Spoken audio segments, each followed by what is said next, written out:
Hà Nội với nhịp sống sôi động.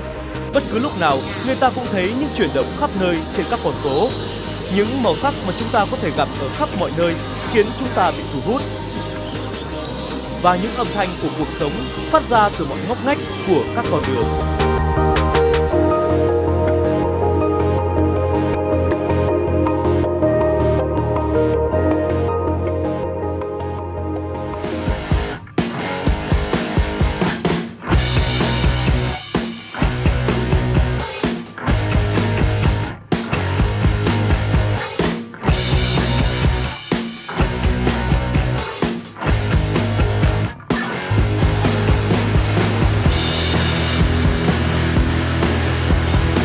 I really like your dress. It looks stunning. Really? This is my traditional dress. It can cold outside. Wow, it's very beautiful.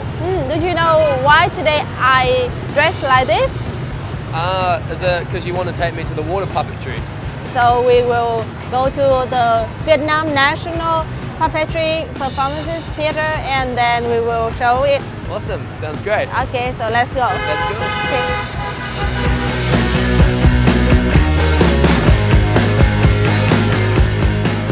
Nhà hát múa rối Việt Nam là nơi nắm giữ trọng trách lưu giữ và bảo tồn nghệ thuật múa rối nói chung, cũng như rối nước truyền thống nói riêng, một trong những tài sản vô giá của nghệ thuật truyền thống Việt Nam. Trên một diện tích hơn 7.000 m², nhà hát đã được xây dựng với một khuôn viên rất khác biệt, mang đặc thù riêng của loại hình nghệ thuật múa rối. Tổng thể nhà hát được thiết kế theo kiến trúc Á Đông, tạo nên một không gian mang sắc thái thuần chất văn hóa Việt.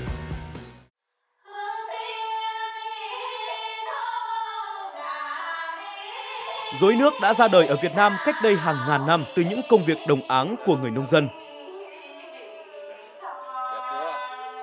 Múa rối nước là một nghệ thuật biểu diễn bằng con rối trên mặt nước, kết hợp một cách kỳ ảo hai yếu tố rối và nước. Nhờ nước để con rối hoạt động, nước trợ giúp tạo cho con rối tươi tắn, sinh động, cộng với sự điều khiển khéo léo rất sáng tạo, đã tạo ra sự hấp dẫn, bất ngờ và thú vị.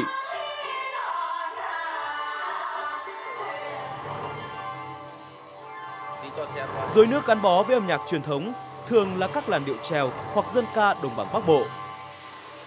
Âm nhạc điều khiển tốc độ, giữ nhịp, dẫn dắt động tác, gây không khí với tiết tấu truyền thống giữ vai trò chủ đạo của trò rối nước.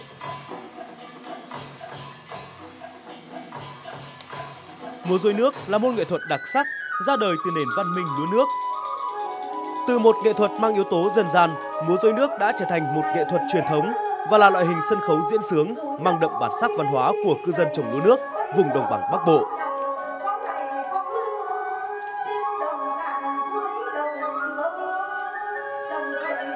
Nói đến múa rối thì hầu như dân tộc nào cũng có, nhưng múa rối nước thì chỉ có duy nhất ở Việt Nam. Ngày hôm nay thì em và bạn Tyron có mặt ở đây thì đang cảm thấy rất là thích thú khi mà lần đầu tiên được có mặt tại nhà hát múa rối Việt Nam. Thì không biết là anh có thể giới thiệu một chút về không gian cũng như là lịch sử ở đây. Chúng ta đang đứng ở đằng phía sau sân khấu múa rối nước.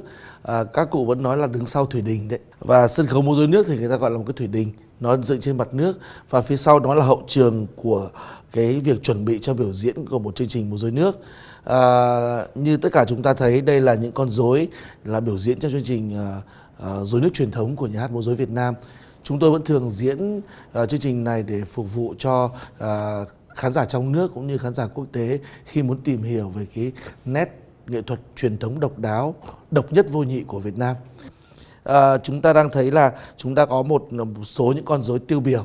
Thí dụ trước mặt chúng ta đây là các cô tiên trong tiết mục múa tiên của nhà hát múa rối Việt Nam. Trong một chương trình múa rối nước thì khoảng hơn 100 con rối cùng nhau biểu diễn trong khoảng tầm 60 phút để giới thiệu những nét tinh túy nhất, những trò diễn chúng tôi cho rằng là độc đáo và đặc sắc nhất của kho tàng nghệ thuật múa rối nước Việt Nam để lại. Hàng trăm trò, nhưng chúng tôi chọn ra khoảng 16 trò tiêu biểu và khoảng tầm 30 năm trở lại đây là luôn luôn biểu diễn phục vụ cho khách trong nước và quốc tế. Và đương nhiên là múa rối nước thì mặt nước sẽ là sân khấu chính, cho nên là gắn liền với nước thì đây là cái mặt nước là cái chỗ mà các nghệ sĩ biểu diễn sẽ đứng ở đây, đưa con rối ra phía trước để biểu diễn cho khán giả. I'm really curious, how do these puppets work? How do you control them? Could I give it a try?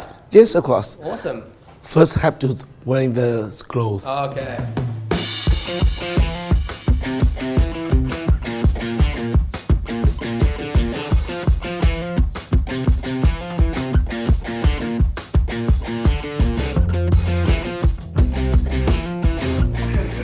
Sự thành công hay thất bại của con rối nước phụ thuộc phần nhiều vào kỹ xảo điều khiển con rối của nghệ sĩ. Tay nghề điều khiển con rối sẽ tạo ra những cử động, hành động linh hoạt và nhiều vẻ của con rối. Các nghệ sĩ trình diễn múa rối nước phải đứng trong làn nước lạnh ngang hông để điều khiển các con rối bằng hệ thống dây được bố trí bên ngoài và dưới nước. Khi mà xem ở ngoài ấy, thì không hiểu sẽ là di chuyển con rối như thế nào.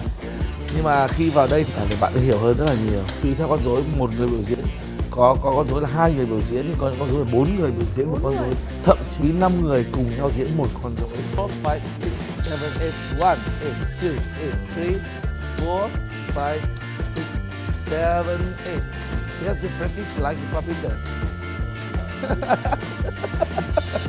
Okay. Sau 30 phút được hòa mình cùng những tiết mục rối nước đặc sắc, khán giả còn được thưởng thức những tiết mục rối cạn vô cùng ấn tượng.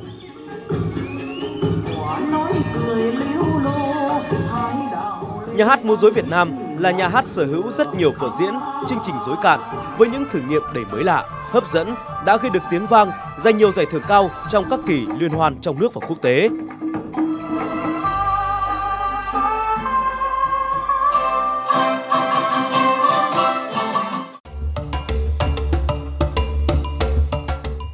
Tại nhà hát múa rối Việt Nam, du khách có thể tham quan một bảo tàng nhỏ, nơi họ có thể tìm hiểu nhiều hơn về múa rối nói chung và nghệ thuật rối nước nói riêng.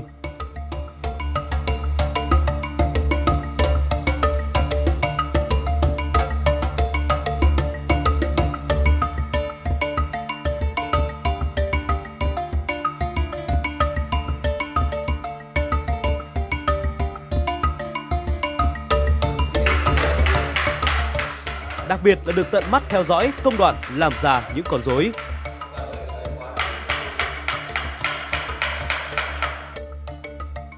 Để làm ra được những chú rối phải trải qua rất nhiều công đoạn, đòi hỏi sự tỉ mẩn, khéo léo của những nghệ nhân. Chất liệu làm nên con rối phải là loại gỗ sung, một loại gỗ dai, nhẹ, dẻo để con rối có thể nổi trên mặt nước và người điều khiển con rối có thể dễ dàng biểu diễn. Những quân rối nước thường được sử dụng trong buổi biểu diễn gồm có chú tễu, cô tiên, người đi cày hay người đánh cá. Đây là những nhân vật gắn liền với đời sống của người nông dân Việt Nam qua nhiều thế kỷ.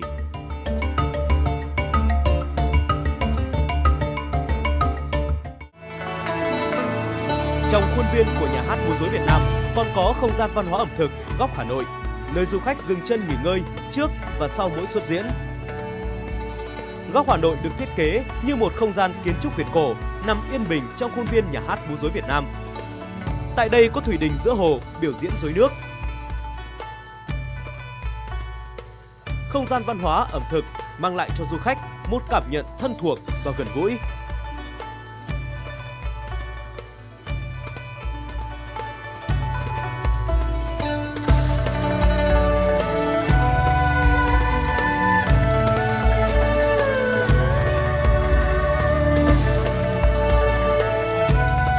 So if you're in Hanoi, I think you should come to the National Vietnam Water Puppetry Theatre.